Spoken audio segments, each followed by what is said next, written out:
কাজ কাম নাই? সারাক্ষণ থেকে বন্ধু বান্ধবদের সাথে আড্ডা দিতে থাকেন, এগুলো তো ভালো ছেলের লক্ষণ না। বিয়ে করতে হবে না আপনাকে, বউ পালতে হবে না। এই মেয়েটা কে? ঝড়ের গতিতে সব কিছু বলে গেল। আমি তো এবারে চিনি না, এই মেয়েটা কে? চিনিস না মানে? এই সারা এলাকার লোকজন জানে এই মেয়েটা তোরে পছন্দ করে, আর তুই বলছিস যে চিনি না। আচ্ছা, এভাবে আর কতদিন ডুবে ডুবে জল খাবি বলতো? আর একটু সময় দে না আমাকে। তোর এইভাবে সময় নিতে নিতে দেখবি তোর জায়গা অন্যজন নিয়ে গেছে। তার থেকে সময় থাকতে থাকতে এখনই মনের কথাটা বলে দে।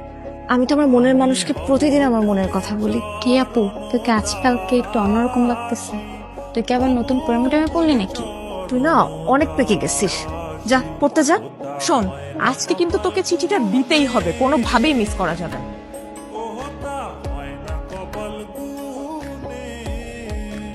আমি কইছিলাম না মেয়েটা কিন্তু আজকে আইছিল কিছু একটা বলার জন্য। আরে কি বলবে আমারে? এই দিক দিয়ে হয়তো বা যাচ্ছিল, অট্টকল দেখার আগে নেই। আমি শিওর, শুধু শিওর না, অভার শিওর ওই মেয়ে তোকে কিছু বলতে আসছে। কোনো মেয়ে আছে নাকি তোর পছন্দের?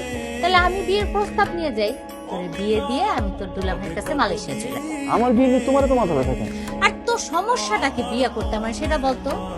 দেখো, আমি যখন সময় হবে তখন আমি ঠিকই বিয়ে করবো, তোমার তো টেনশন করা লাগবে না। আপনি তো আমাকে ভালোই ফলো করেন, কিন্তু কিছু বলেন না। আমি আপনাকে ফলো করি সেটা আপনি জানেন কি করে? তার মানে আপনি আমারে ফলো করেন? তলে তলে এত বড় ইচ্ছে। আরে মানুষ মানুষকে দেখে না রাস্তা বের হইলে, ওই দেখা আর কি। প্রেম টেম করেন নাকি? প্রেম করি নাই, কিন্তু প্রেমে পড়ছি। আপনি কি কিছুই বুঝেন না? না বুঝাইলে বুঝবো কিভাবে? আই ওটো আসেন তো। আপনারা তো রাগ করে ফেললেন।